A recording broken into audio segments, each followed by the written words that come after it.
Hi అండి. Welcome to Anjali cooking. ఇవాల్టి వీడియోలో ఎంతో టేస్టీగా ఉండే పండుమిరపకాయ నిల్వ పచ్చడిని ఎలా ప్రిపేర్ చేసుకోవాలో చూద్దాం. దానికోసం ముందుగా 1 కేజీ పండుమిరపకాయలను తీసుకొని తొడిమలతోనే శుభ్రంగా కడిగి 10 నిమిషాలు ఎండలో ఆరబెట్టిన పండుమిరపకాయలను తీసుకుంటున్నాను. తర్వాత 7 లేదా 8 ఎల్లిపాయలు, 5 స్పూన్ల మెంతిపొడి, 150 గ్రాముల ఉప్పు, 2 టీ స్పూన్ల పసుపు, పావు కేజీ చింతపండు, కొద్దిగా ఆయిల్, ఏ బ్రాండ్ అయినా పర్వాలేదండి. ఇప్పుడు వీటిని ఏదైనా ఒక కాటన్ క్లాత్ తీసుకొని ఈ పండుమిరపకాయలని తొడిమని తీసేస్తూ కాటన్ క్లాత్తో శుభ్రంగా తుడుచుకోవాలి. ఈ విధంగా క్లీన్ చేసుకున్నాక ఇప్పుడు వీటిని చిన్న చిన్న ముక్కలుగా కట్ చేసుకోవాలి. మీరు గుర్తుంచుకోవాల్సిన విషయం ఏంటంటే ఈ పండుమిరపకాయల మీద తేమ అనేది లేకుండా పూర్తిగా ఆరిపోవాలి. కొంచెం తేమగా ఉన్న పండుమిరపకాయల పచ్చడి ఎక్కువ రోజులు నిల్వ ఉండదు కాబట్టి తేమ లేకుండా పూర్తిగా ఆరబెట్టి తీసుకోండి.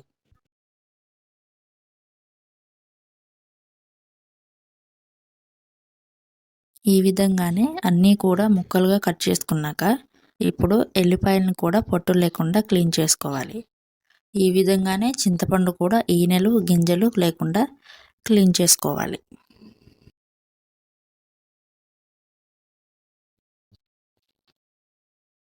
ఈ విధంగా అన్నీ కూడా క్లీన్ చేసి రెడీ చేసుకున్నాక ఇప్పుడు ఒక మిక్సీ జార్ తీసుకొని అందులో ముందుగా కట్ చేసుకున్న పండు మిరపకాయ ముక్కల్ని వేసుకుందాం.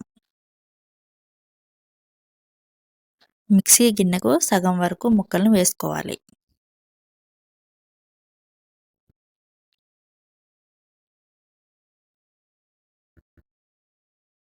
ఇలా మిక్సీ గిన్నెకు సగం వరకు ముక్కలు వేసుకున్నాక తర్వాత క్లీన్ చేసుకున్న పావు కేజీ చింతపండులో నుంచి ఇలా పచ్చడి గ్రైండ్ చేసేటప్పుడు చింతపండును కొద్ది కొద్దిగా వేసుకుంటూ గ్రైండ్ చేసుకుందాం. అలాగే ఇందులోకి 150 గ్రాముల ఉప్పులో నుంచి కొద్దిగా ఉప్పు వేసుకోవాలి. ఇలా ఉప్పు కూడా వేసేసాక తర్వాత మనం క్లీన్ చేసుకున్న ఎల్లిపాయల్లో నుంచి కొన్ని ఎల్లిపాయ రెబ్బల్ని వేసుకోవాలి.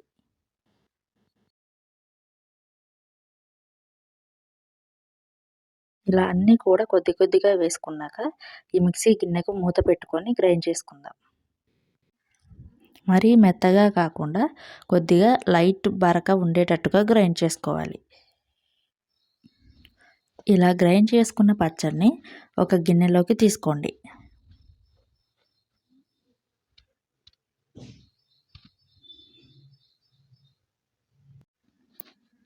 ఇలా పచ్చడి అంతా తీసేశాక ఇప్పుడు ఇదే మిక్సీ జార్లోకి మిగిలిన పండు మిరపకాయ ముక్కల్ని కూడా వేసుకోండి. అలాగే మిగిలిన చింతపండు కూడా వేసుకొని మళ్ళీ కొన్ని మిరపకాయ ముక్కలను వేసి అలాగే ఎల్లిపాయ రెబ్బలు కూడా వేసుకోవాలి. మళ్ళీ కొద్దిగా ఉప్పు వేసి మూత పెట్టి గ్రైండ్ చేసుకోవాలి. ఈ విధంగానే ముక్కలన్నీ కూడా గ్రైండ్ చేసుకొని గిన్నెలోకి వేసుకోవాలి. ఇలా వేసేసాక ఇప్పుడు ఇందులోకి మిగిలిన ఇంగ్రీడియంట్స్ కూడా వేసుకుందాము. ముందుగా ఇందులోకి 2 స్పూన్లు పసుపు వేసుకుందాం.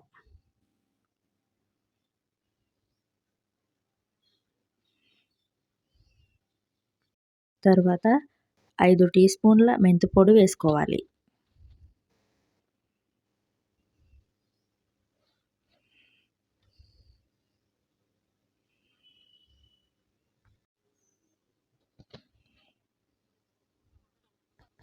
అలాగే ఇందాక గ్రైండ్ చేసుకునేటప్పుడు అదే మిగిలిన ఉప్పును ఇప్పుడు వేస్తున్నాను.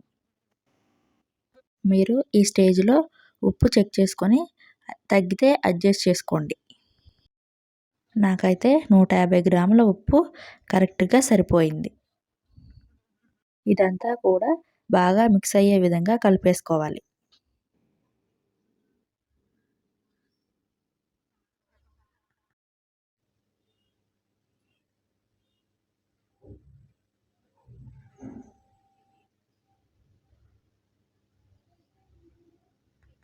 ఈ విధంగానే ఉప్పు, మెంతిపొడి, పసుపు అన్నీ కూడా కలిసే విధంగా కలుపుకోవాలి. ఇలా కలిపేసుకున్న తర్వాత ఇప్పుడు ఇందులోకి కొద్దిగా ఆయిల్ కూడా వేసుకొని మళ్ళీ ఒకసారి కలుపుకుందాం. ఇప్పుడు ఈ స్టేజ్లో ఆయిల్ వేసుకుందాం. పూర్తిగా ఆప్షనల్ అండి. ఇలా ఆయిల్ వేసుకోవడం వల్ల ఏంటంటే పచ్చడి రంగు మారకుండా, టేస్ట్ మారకుండా ఎక్కువ రోజులు నిల్వ ఉంటుంది.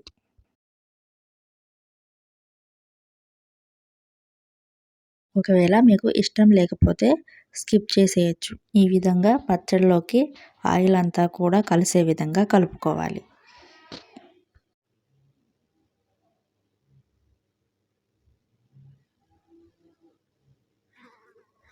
మిరపకాయల పచ్చడి రెడీ అయిందండి. ఇలా రెడీ చేసిన ఈ పచ్చడిని స్టీల్ డబ్బాలో కాకుండా ఏదైనా ప్లాస్టిక్ కంటైనర్లో కానీ లేదా గాజు సీసాలో కానీ స్టోర్ చేసుకోవాలి. అలా కాకుండా స్టీల్ డబ్బాలో స్టోర్ చేశారంటే ఆ స్టీల్ డబ్బాకు హోల్స్ పడిపోతాయండి. అందుకని నేను ప్లాస్టిక్ కంటైనర్లో స్టోర్ చేస్తున్నాను.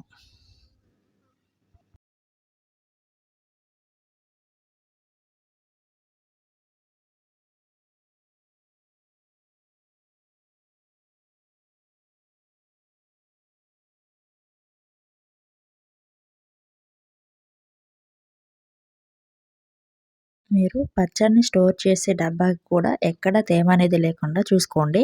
మళ్ళీ దీనిపై కొద్దిగా ఆయిల్ వేసుకుందాము. ఇలా వేస్తే పచ్చడి తొందరగా పాడవకుండా ఉంటుంది. ఈ పచ్చడిని మీరు ఎప్పుడు కావాలంటే అప్పుడు తీసుకొని పోపు వేసుకుంటే సరిపోతుంది. మీరు కావాలంటే మొత్తం ఒకసారైనా పోపు వేసుకోవచ్చండి. నేనైతే ఇందులో నుంచి కొద్దిగా పచ్చడి తీసుకొని పోపు వేసుకుంటున్నాను. నేను పచ్చడి తయారు చేసేటప్పుడు కలర్ చేంజ్ అవ్వకుండా నిల్వ ఉండటానికి ఆయిల్ వేశాను కదా! ఇప్పుడు 4, 5 స్పూన్ల ఆయిల్ వేస్తే సరిపోతుంది. ముందుగా స్టవ్ ఆన్ చేసి ప్యాన్ పెట్టుకొని మంటను మీడియం ఫ్లేమ్లోకి అడ్జస్ట్ చేసుకొని ఈ ప్యాన్లోకి 4, 5 స్పూన్ల ఆయిల్ వేసుకుంటున్నాను. ఈ ఆయిల్ హీట్ అయ్యాక 7, 8 ఎల్లిపాయ రెబ్బలు వేసుకోవాలి. ఆ తరువాత 2 స్పూన్ల పచ్చిశనగపప్పు, మినపప్పు కలిపి వేసుకుంటున్నాను. వేసి ఫ్రై చేసుకోవాలి.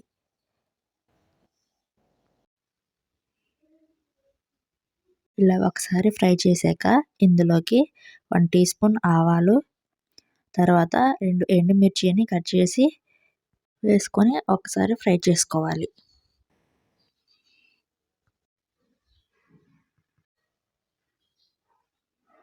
ఆ తర్వాత కొద్దిగా కరివేపాకు వేసి ఫ్రై చేసుకోవాలి.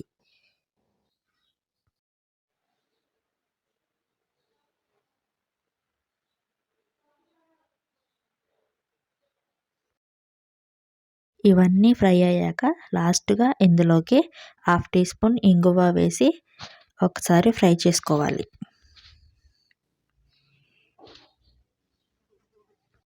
ఇలా పోపు ఫ్రై అవ్వగానే స్టవ్ ఆఫ్ చేసేసి ఆయిల్ కొద్దిగా చల్లారిన తర్వాత పోపులోకి పచ్చడి బాగా కలిసే విధంగా కలుపుకోవాలి. ఇలా కలుపుతూ ఉంటే నూనె చాలా ఎక్కువగా అనిపిస్తుందండి. ఇలా కలుపుతూ ఉంటే కొంచెం సేపటికి పచ్చడిలోకి ఆయిల్ అంతా కలిసిపోతుంది.